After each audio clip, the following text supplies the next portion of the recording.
Hello everyone, this is Sir Eisenstein, Captain of the Iron Hands Lodge.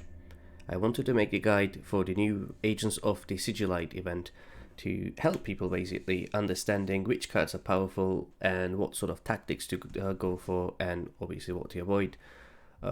Before I continue, I would like to thank Brother Varuna from our alliance for helping me create this tier list and his continued support. I will also leave his YouTube channel below, which I believe he's a better tier list maker for the events than myself, but at the time of recording this video his list wasn't out yet. So let's continue. So bear in mind the faction is quite new and it's early days in the event, so some things might be subject to change. So if you have any suggestions or have combos that I miss, please make sure to comment below. Starting with the Warlords, in my opinion the strongest Warlords will be your AotS and Tylos Rubio in the event. I had success with both of them, so I will put them as equal rankings, but personally if I were to choose I will go for the AotS myself, or Iota, whatever you spell it. The reason behind it is, it's not necessarily her initiative, but the can't attack feature. How the games have been playing for me so far is you get to dominate the game quite early on, and if you're successful with that, you drop a sort of a big to medium sized troop, and then you face smash your enemy with that. Now can't attack is quite useful in my opinion, and especially against the Tylos's ability, which gives you +2 attacks. On top of that, that extra free damage is phenomenal for the event, which I will cover in a bit. And for the second tier, Erebus will be the strongest warlord in my opinion. Now I haven't included an Erebus card this year because this is dedicated for Agents of the Sigillite. But my big tip for the Erebus, if you couldn't find AotS or Tylos, or you're just simply not comfortable with them yet, make sure to buff your troop to get a ward, which is the strongest sort of buff you can get with your Chaos Spawn, and do not buff it more than turn 6 or 7 because you will be fairly out of the loop of the game. Continuing on, before I actually go to the strongest cards, I will go for the least strongest. The one thing to avoid in the event is avoid the big troops at all cost. M-Shen is probably one of the strongest cards to play at the first turn, with the 2 energy, and it basically transforms into a troop from your enemy deck. And it could be a random troop, it could be something quite small, so might not be a big threat, but it could also be something quite big. So having something like the Knight Varun, which on the first glance it looks stunning, 9 damage with Blood Thirst, so you can do 18 damage potentially on a single turn, pretty much win the game, is phenomenal, but it's quite expensive. Most of the event games is not lasting until the turn 10, and if your opponent has the M-Shen plate, they could potentially have that 10 energy troop within their third turn, and then you are in for a deep trouble.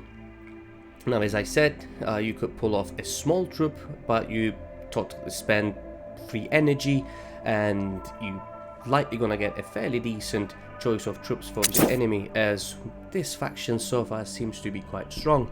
So if you have M-Shen as a legendary option, make sure to go for it. Next up will be the Killer, the Saint. Now nice thing about this is it gives frontline to all the units, not just troops, to your Warlord as well. So it might be beneficial putting her to left or right side, separate from your troops.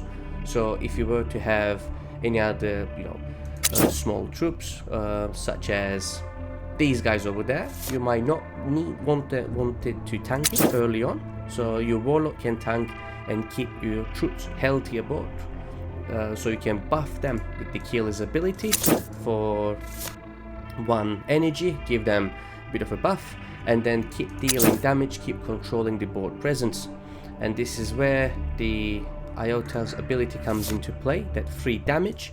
You will want to eliminate killer as soon as possible, because the longer it stays in the board, your enemy's troops is gonna get buffed even more, and you will have hard time reaching your target.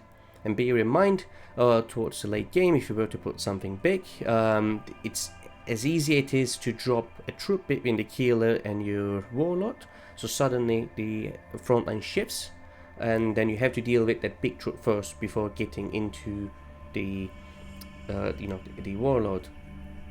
And lastly, in terms of the strongest cards, will be Kel.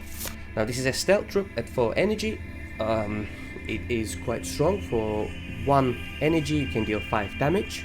I'm skipping the seals part for most of the decks, because you might pull them, you might not pull them, but by the time you pull a seal, game is likely to be over. Now if you were to pull a seal, by all means use it. They're quite strong. For 3 energy you're getting 7 damage or 3 board damage and jam all, but this is the main part you're focusing on. Now one thing I will recommend is, most people place it at 4 energy at 5, they deal the 5 damage, but then with only 3 health it's quite easy to lose this troop. There are troops that will do damage, which I will show in a bit, that 3 damage, and also with Iota, if it's your opponent, you can save up that 3 energy part, 3 damage part, sorry, and then eliminate the Kel instantly as soon as he deals that 5 damage to you. So aim of the event is to keep enemies board clear, especially against troops like the Kel and Keeler. Following up to counter these two will be, first of all, Roar, which deals 3 damage. Again, I'm skipping the seal part. If you get it, good for you. If you don't have it, no deal breaker. But that 3 damage is quite strong. Even if your opponent gone first at 5 energy, they play at 4 energy the Kel, at 5 energy they spend 1 and they deal you 5 damage. When it's your turn at 5 energy, you just play this, eliminate the Kel, and here we go. They lost their strong troop, and then for 3 attack, 5 health, it's quite a strong troop to have. And similar to it will be, is the other one, here we go, the Talisman, which only does 1 damage for 3 energy, which is quite good, similar to your last fire squad from the neutral decks. But if you were to kill the the troop, you will also draw a card, and drawing cards is quite important in this event, because you're focusing mainly on the low energy troops, low energy cost cards, so you will burn through quite often, and having card draw is also quite important, and just to be able to remove troops is always beneficial. One thing in general I will recommend is try to go for the stealth troops. If you notice, Kel is a stealth troop, Shen is a stealth troop. Other than that, at 6 energy, where is it? Ganimus is quite a good troop to have, although it seems quite weak at first. 4 energy and 5 health. With the Relentless, as soon as it's your turn, it's gonna be a 6/6 troops coming out of stealth. If you decide to use it, you have terror, so you're pretty much going to kill any troop you're looking for. If you were to have the Saint Healer in the board as well, at 7 energy you buff it, suddenly you have a 7/7 troop. If you decided to keep Ganimus on stealth for a particular reason, then it's gonna get another 2+2+1. So it's a good troop to have. Not necessarily essential in my opinion. It won me games, but if you are ahead and you play the Ganimus, you're pretty much going to win. But if you're behind and you play it, it sort of fall out of favor unless you are, ahead in terms of the HP pool. Other than that, I'm not gonna cover every single card on the list because it will be quite long. But again, skip sort of these big guys.